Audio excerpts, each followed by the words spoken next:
ওয়ালমার্টে আসছি আমরা সুলতান মিট থেকে। আর মানে ওয়ালমার্টে হারুন কিছু বাজার করে নিয়ে আসছে বাসার জন্য। এখন বিরিয়ানি বানাবে। রাত বাজে অলমোস্ট 11টা। তো আমরা দুজন বিসমিল্লাহ খাও। ওই যে আইসক্রিম খাচ্ছি আমরা দুজন মিলে। কিরকম আইসক্রিম বলো? আরো আরো একটু খাও, এদিক থেকে একটু খাও। রাত 11টার সময় ওয়ালমার্টে আসছি আর আইসক্রিম খাচ্ছে। যে আইসক্রিম ম্যাগনাম আইসক্রিম, মজা আছে আইসক্রিমটা। এই যে আমরা ওয়ালমার্টে আসলে ওয়ালমার্ট থেকে কিছু বাজার করা লাগতো, সেটার জন্য। কি কি কিনলা আজকে? এখন কিনলাম বাসমতি চাল, একটা নিয়ে নিচ্ছি ছেলের জন্য। ছেলে হ্যাপি হবে।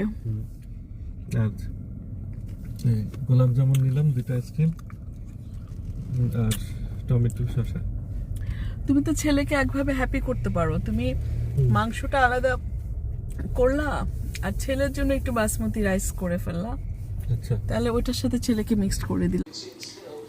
এদিকে আমাদের বাসায় এখন রাত 11:30 বাজে। পূর্ণ দমে রান্না চলছে। অবশ্য রান্না আমি করছি না, দেখেন হারুন সাহেব বানিয়েছে। হারুন, তুমি কি এটা বিরিয়ানির চিকেন করছো? আচ্ছা, আর একটু কি মশলা হবে কি না? আচ্ছা, ওকে, একটু কাঁচামরিচ দিয়ে দিও একদম। তার মধ্যে আমরা আসলে রাত 11টা মানে 11:15টায় সুলতান মিট হালাল মিটে যেয়ে আমাদের বাসায় চিকেন ছিল না। আমরা কমেশ থেকে 10টায় পৌঁছে বাচ্চাদের ড্রপ করে হালাল মিট থেকে চিকেন নিয়ে আসছে হারুন। আর এই যে ও একা একাই প্রিপারেশন করছে, চিকেন কাটতেছে। আমাকে কিন্তু অনেক আরাম দেয় হারুন, একা একাই। হাত কেটে ফেলো না, ভেরি কেয়ারফুল। দোকান বন্ধ হয়ে যাবে সেজন্য হোল চিকেন ওরা কেটে দেয় নাই, ও হোল চিকেনটা এনে আবার কেটে রাখতেছে।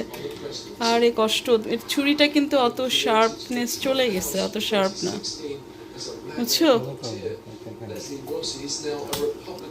আরে সারাদিন কিন্তু আজকে আমাদের নিয়ে বাইরে ছিল, প্রায় 4-4.5 ঘন্টা আসা যাওয়া ড্রাইভ। তারপর রেস্ট নেই, মেয়ের জন্মদিন বলে কথা। তো আমি বাইরেই খেতে চেয়েছিলাম, আমরা রাতে একটু ডিনার বাইরে করব আজকে। আমার মেয়ে কিছুতেই বাইরে খাবে না, সে টায়ার্ড, তার বমি পাচ্ছে, সেই জন্য বাসায় চলে আসবে। বাবাও নাছরবান্দা, মেয়ের জন্য স্পেশাল কিছু বানাবে, যেহেতু মেয়ে চিকেন বিরিয়ানি বাবার হাতেরটা স্পেশালি লাইক করে। আর চিকেনের যে কাটাকাটি অলমোস্ট হয়ে